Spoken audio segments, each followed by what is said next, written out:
So today we're off to Ireland, I to a was... pub called Thomas Connolly's. Sounds like a good time already. And we've got some websites here, like Love to Visit Ireland, Okay. and even the pub's own website. Right, right. So it seems like this pub has been around for quite a while. Officially licensed in 1861. Wow, 1861. But it actually dates back even further to 1780. That's incredible. It is. I mean, to have been around that long? Yeah, it's seen a lot of history. Yeah, must have. And apparently it started on Holborn Street, Oh, interesting. and then later on it expanded Okay. to include the Markievicz Road end, which I guess was originally just living quarters. So it just grew organically over time? It did. There's also a book, if you're really interested, called The Irish Pub by James Finnell and Turtle Bunbury. Okay. It goes into even more detail about the pub's history. Now, the pub's namesake, Thomas Connolly, Yes. he became the mayor of Sligo in 1890.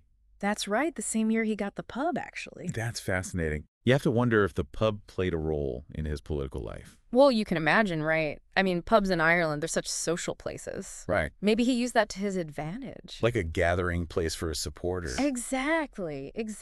And, speaking of notable figures, the pub's website mentions that Charles Stewart Parnell visited. Oh, wow. Yeah, a prominent figure in Irish history. And this was back in the pub's early days, right? Yeah, back when it first opened. This has been quite an event. Oh, I'm sure it was. He was a strong advocate for Irish home rule. Yes, he was. To think that he was there in that pub, Makes you wonder what those walls have seen. it really does. So, back then, Sligo was this bustling port town, Busy place. and the pub actually played a part in that. Really? Yeah, they were receiving deliveries of all sorts of things from Europe. Like what?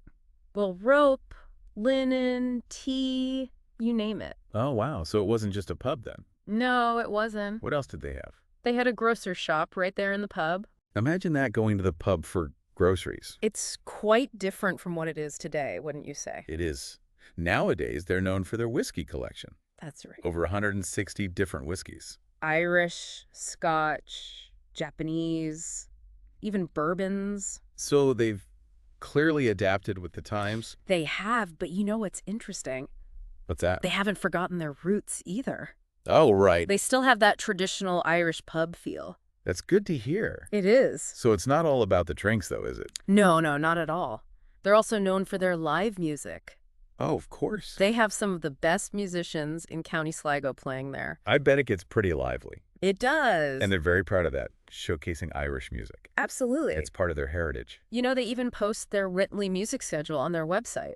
Oh, that's handy. It is. So you can plan your visit accordingly. Now, apart from the music and the drinks, what's the atmosphere like? Well, they pride themselves on being very welcoming. I've heard that about Irish pubs.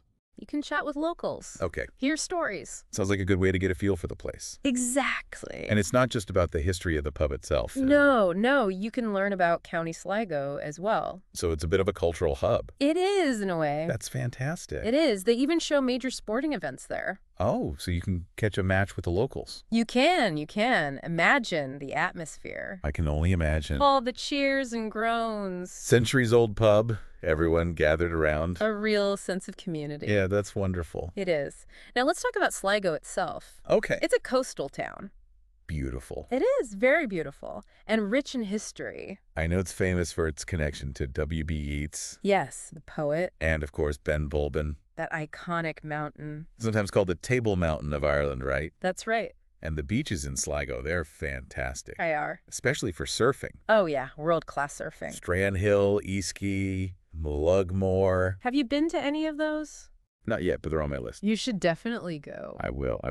But Sligo's not just about surfing and beautiful scenery, is it? No, not at all. It has a fascinating history. Tell me more. Well, for example, they have ancient megalithic sites there. Really? Yes, predating the pyramids of Giza. Wow. So you can really step back in time. I'd love to see those. You should. And if you're looking for something a bit more relaxing, Oh, tell me. they have seaweed baths in Enniscrone and Strandhill. Seaweed baths. Very rejuvenating, apparently. I'll have to try that. And then, of course, there's Classybon Castle, Oh, I've heard of that. a stunning country house on the Mullagmore Peninsula. Sounds like Sligo has a lot to offer. It does. I'm already thinking about booking a trip. If you're planning a trip to Ireland, You should sign up for our Ireland travel newsletter. Oh, that's a good idea. It's full of tips and insights on places like Sligo, Perfect. so you can make the most of your trip. I think I will. It's worth it. Well, this has been fascinating. It has. Thomas Connolly sounds like a truly special place. It is. A real taste of Ireland. And a great starting point for exploring County Sligo.